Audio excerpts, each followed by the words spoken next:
సమూయేలు మొదటి గ్రంథము 5వ అధ్యాయము. ఫిలిష్తీయులు దేవుని మందసమును పట్టుకొని ఎబెనెజరు నుండి అష్డోదునకు తీసుకుని వచ్చి దాగోను గుడిలో దాగోను ఎదుట దానినుంచిరి. అయితే మరునాడు అష్డోదు వారు ప్రాతకాలమందు లేవగా, ఇదిగో దాగోను యెహోవా మందసము ఎదుట నేలను బోర్లపడి ఉండెను. కనుక వారు దాగోనును లేవనెత్తి వాని స్థానమందు మరలా ఉంచిరి. ఆ మరునాడు వారు ఉదయముననే లేవగా, దాగోను యెహోవా మందసము ఎదుట నేలను బోర్లపడి ఉండెను. దాగోను యొక్క తలయు 2 అరచేతులను తెగవేయబడి గడప దగ్గర పడియుండెను. వాని మొండెము మాత్రము వానికి మిగిలియుండెను. కాబట్టి దాగోను యాజకులేమి, దాగోను గుడికి వచ్చువారేమి నేటి వరకు ఎవరునూ అష్డోదులో దాగోను యొక్క గుడి గడపను త్రొక్కుటలేదు. యెహోవా హస్తము అష్డోదు వారి మీద భారముగా ఉండెను.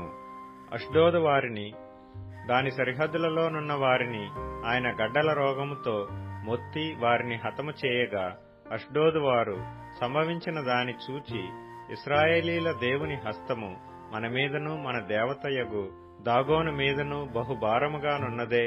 ఆయన మందసము మన మధ్య నుండుటయే దీనికి కారణము గదా.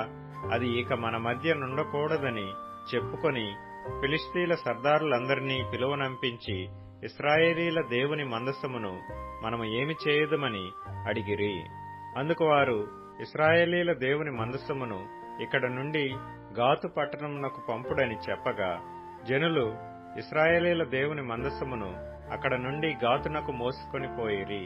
అయితే వారు అష్డోదు నుండి గాతునకు దానిని మోసుకొని పోయిన తరువాత యెహోవా హస్తము ఆ పట్టణపు పెద్దలకు పిన్నలకు రహస్య స్థానములలో గడ్డలు లేపి వారిని మొత్తి గొప్ప నాశనము చేసెను. వారు దేవుని మందసమును ఎక్రోనునకు పంపివేయగా, దేవుని మందసము ఎక్రోనులోనికి వచ్చినప్పుడు ఎక్రోనీయులు కేకలు వేసి, మనలను మన జనులను చంపివేయవలనని వీరు ఇశ్రాయేలీల దేవుని మందసమును మన యొద్దకు తీసుకుని వచ్చిరనిరి.